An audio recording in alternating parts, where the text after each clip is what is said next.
श्री शिवाय नमस्तुभ्यम।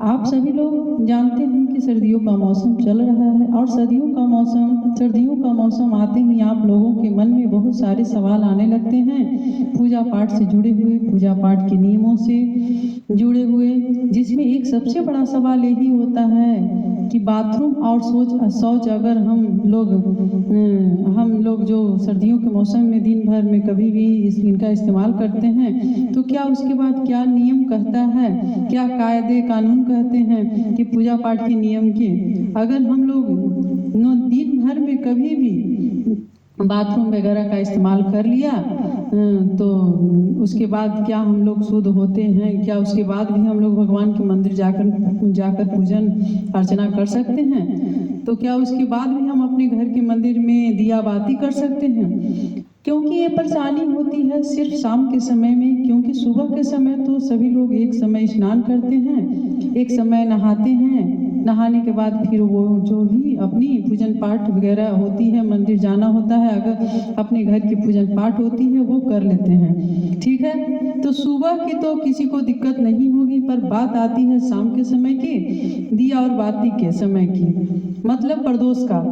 कि समय, शाम के समय, क्योंकि पूरे दिन में हम लोग कई बार बाथरूम का इस्तेमाल करते हैं तो कुछ लोग कभी कभी शौच का भी यहाँ पर इस्तेमाल कर लेते हैं। देखो, यहाँ पर शर्माने वाली कोई बात नहीं है, जो नियम कहते हैं उनके बारे में आप लोगों को पता होना चाहिए, क्योंकि हो सकता है बहुत सारे लोगों को अभी इन नियमों के बारे में पता न हो और वो लोग एक गलतियाँ कर रहे हैं, तो उन लोगों को अपनी गलतियों को सुधारना चाहिए और आप लोगों को ये वीडियो जरूर पूरा देखना चाहिए। हो सकता है आपकी भी यहाँ पर कोई छोटी से छोटी मिस्टेक हो तो आपकी पकड़ में आ जाए और आप उसको जो है यहाँ सुधार लो ना। देखो, सबसे पहली चीज़, सुबह के समय सभी लोग स्नान करते हैं, पर जब भी आप लोग, कुछ हो सकता है कोई आप लोगों में से कमेंट करता है कि माता जी क्या सर्दियों में बिना नहाए पूजा पाठ किया जा सकता है, तो क्या हम लोग बिना स्नान किए भी भगवान के मंदिर जा सकते हैं? क्या हम बिना स्नान किए अपने घर का पूजन पाठ कर सकते हैं? क्योंकि हो सकता है सर्दियों में किसी दिन ज़्यादा ठंड पड़ जाए, एकदम से इतना कोहरा हो जाए कि भाई हद से ज़्यादा कोहरा हो जाए कि हद से ज़्यादा मतलब ठंड बढ़ जाए और आपकी उम्र ज़्यादा हो तो उस जगह पर आप लोग क्या करोगे। तो देखो, ऐसा कभी नहीं होता कि हम लोग बिना स्नान किए, बिना शुद्ध हुए भगवान की पूजन वाली जगह पर चले जाएं या मंदिर चले जाएं। हम ऐसा कभी नहीं करना चाहिए हमें, वरना वो चीज़ सही नहीं मानी जाती। अगर आप बुजुर्ग हैं, आपकी उम्र ज़्यादा है, तो आप लोग उस दिन मंदिर मत जाओ, उस दिन अपने घर की मंदिर में पूजन मत करो, पूजन पाठ मत करो। आप अपने घर के किसी और सदस्य से बोल दो, पर नियम यही कहता है कि सुबह एक टाइम तो आपको स्नान करना ही होता है, चाहे कुछ भी कर लो। अगर स्नान नहीं किया है तो आप फिर पूजन पाठ वगैरह नहीं कर सकते, चाहे आप कितने भी बुजुर्ग जन हो, आप लोगों को शुद्ध होना जरूरी है।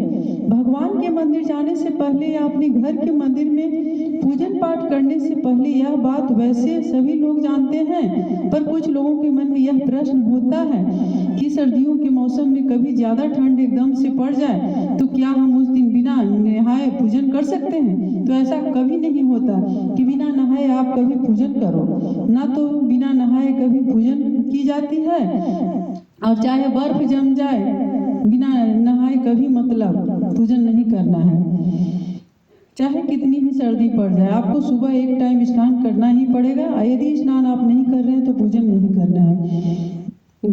यदि आपको पूजन करना है तो गर्म पानी से नहा लो, मना नहीं कर रहा हूँ, पर स्नान करना पड़ेगा, शुद्ध होना पड़ेगा। उसके बाद ही आप लोग जो अपने घर के मंदिर की पूजन कर सकते हो, भगवान के मंदिर में जाकर पूजन कर सकते हो, ठीक है। देखो, सुबह को हम आपको यह बात तो बताई, इसी के साथ में एक सुबह का नियम हो गया। और आता है कि सुबह जो हम लोग वस्त्र पहने हुए होते हैं, मतलब एक दिन पहले जो हमने वस्त्र पहने हुए थे उनको पहनकर हम पूरी रात भर सोए और सुबह उठे, सुबह हमने स्नान किया इन्हीं सर्दियों के मौसम में, तो क्या जो हमने कपड़े अभी पहने हुए थे उनको कपड़ों को हम डबल से पहन सकते हैं। तो देखो, अगर पूजा पाठ के नियमों की बात करें तो उस समय तो आप लोग नहीं पहन सकते, क्योंकि सोने के बाद जिस तरीके से आप एक तरीके से नहाते हो, अपने आप को साफ करते हो, उसी तरीके से अगर आप लोग कपड़ों को पहनकर सोते हो तो आपको आपको उन कपड़ों को भी धोना पड़ता है, साफ करना पड़ता है।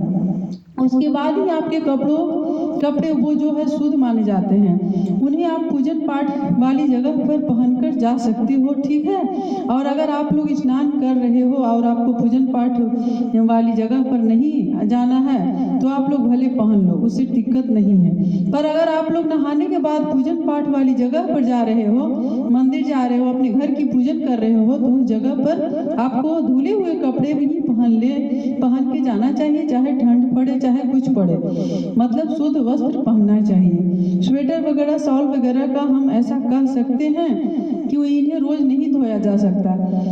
क्या लोग क्या किया करो, देखो हम आपको शुद्धता के नियम बता देते हैं कि शॉल वगैरह का जो है जगहों पर मत किया करो, जो जहाँ पर हम लोग बाथरूम वगैरह का इस्तेमाल करते हैं, ठीक है, तो उस जगह पर आप लोग शॉल ओढ़ के मत जाया करो।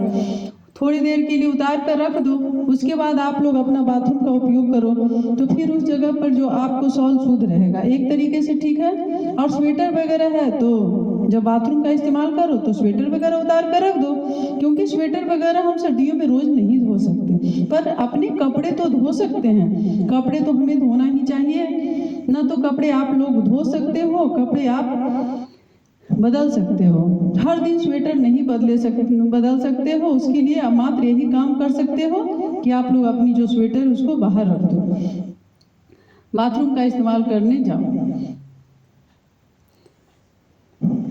फिर हाँ, आप हाथ मुंह धोकर फ्री हो जाओ, उसके बाद अब वापस से पहन लो, कोई दिक्कत वाली बात नहीं है। और जब भी आप लोगों सर्दियों में कम से कम हफ्ते में एक बार अपने जो मोटे कपड़े हैं, सर्दियों वाले कपड़े हैं, उन्हें धोना चाहिए। अगर आप लोग उन्हें पहनकर पूजन पाठ वाली जगह पर जाते हो या अपने घर के मंदिर की पूजन करते हो, वैसे तो सभी लोग पहनते हैं सर्दियों में, क्योंकि सर्दियों में जो स्वेटर वगैरह, शाल वगैरह सभी लोग ओढ़े रहते हैं। तो सुबह के नियमों के बारे में आपको मालूम होगा कि सुबह जो स्नान करने के बाद अच्छे शुद्ध वस्त्र पहनने चाहिए। अगर आप लोग मंदिर उन्हें पहनकर जा रहे हो तो अपने घर के मंदिर की पूजन कर रहे हो तो ठीक है। इसके बाद अब सारी बात शाम के समय प्रदोष काल की है। अब सबसे पहले है कि मन में प्रश्न है कि सबसे ज़्यादा यहीं पर निकल कर आते हैं कि आप लोग सुबह एक टाइम पूजन कर ली तो आपने कोई दिक्कत नहीं है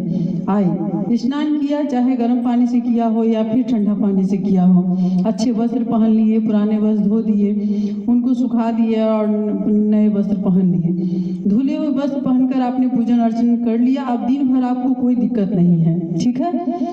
पर दिन भर दिक्कत कैसे नहीं है, जब शाम के समय आप लोग पूजन करोगे तो ऐसा तो नहीं है कि पूरे शाम, मतलब शाम होने से पहले आप पूरे दिन कभी भी बाथरूम का इस्तेमाल नहीं करोगे, बिल्कुल करोगे, ठीक है। तो होगा क्या, जब आप लोग उस समय बाथरूम का इस्तेमाल करोगे तो दिन भर में तो उस समय आप एक थोड़े से समय के लिए अशुद्ध हो जाओगे, ठीक है। पर उस समय आप लोग शुद्ध हो सकते हो, बाथरूम में कोई दिक्कत नहीं है।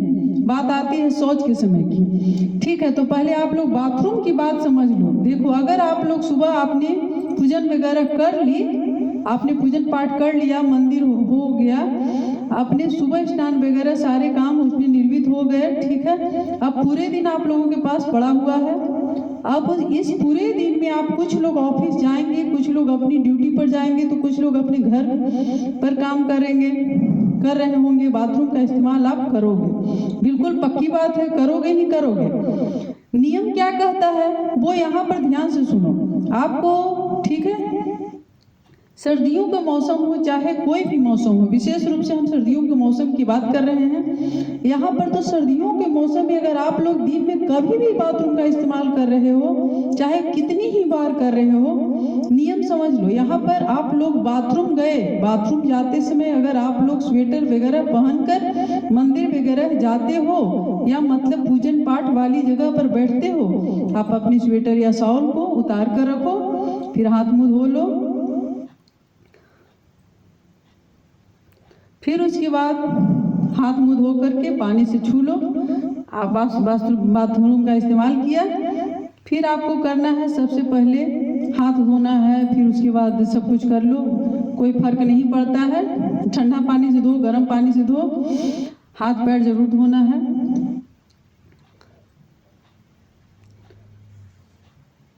बाथरूम करने के बाद शुद्ध रहोगे। आप बाथरूम का इस्तेमाल किया, कुल्ला कर लिया, फिर मुंह पर पानी मारा, तो आप लोग उसी समय अशुद्ध हो जाओगे। फिर उसके बाद पूजन पाठ वाली जगह